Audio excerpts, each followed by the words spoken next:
Hey guys, I'm Satchel Snow, and this beautiful little lizard right here is a crested gecko. These guys are found in New Caledonia, which is an island off of Australia in the Southwest Pacific, and they get their name, the crested gecko, from these beautiful little modified scales above their eyes and this ridge going down their back that makes them one of the coolest little lizards you'll ever see.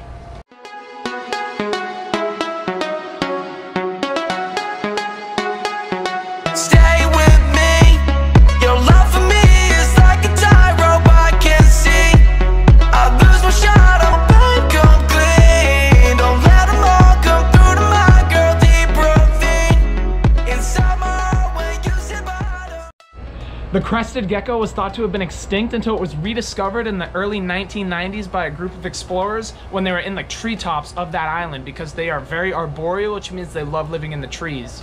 And they live in the trees with these little adhesive toe pads that they have that he's clinging to me to, and he can actually go completely vertical, or upside down I should say.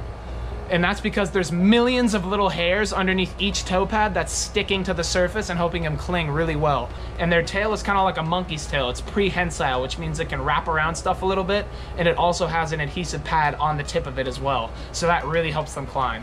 And so with that tail, it's a really cool adaptation, but there's a price with it. Unlike most geckos and other lizards that can drop their tail and regrow them, if they drop their tail to a predator to save their life, they can't grow their tail back. Oh.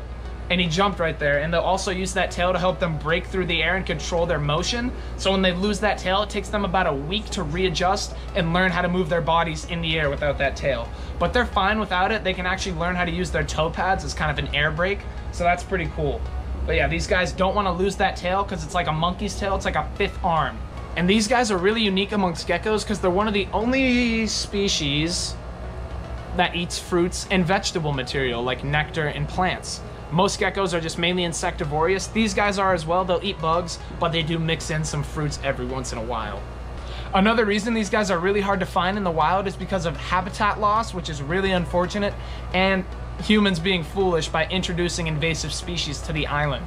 And those species are deer, pigs, and fire ants, which are probably the biggest threat to these guys because they eat their food sources, which are other insects and fruit and vegetation, but they'll also eat the geckos themselves and prey on them, which is really hard because you can't drop your tail and escape from thousands of fire ants.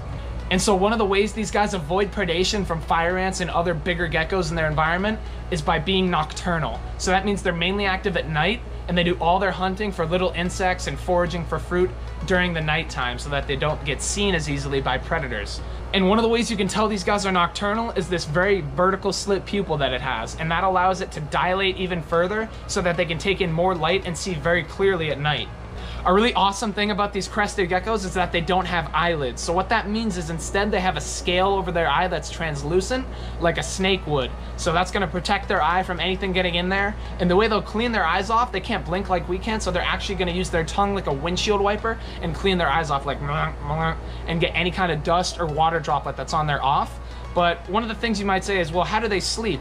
One of the ways scientists think these guys are asleep, one of the ways they think they can tell, is that their eyelashes right here will actually be drooped down, and when they're awake, they'll be up. So just a really awesome animal, all in all. The crested gecko, beautiful if you see it in the wild or if you have one as a pet, and one of my favorite lizards personally. And so if you guys like this video, please drop a like, subscribe if you want to see more stuff like this, and thank you guys so much. See you next time.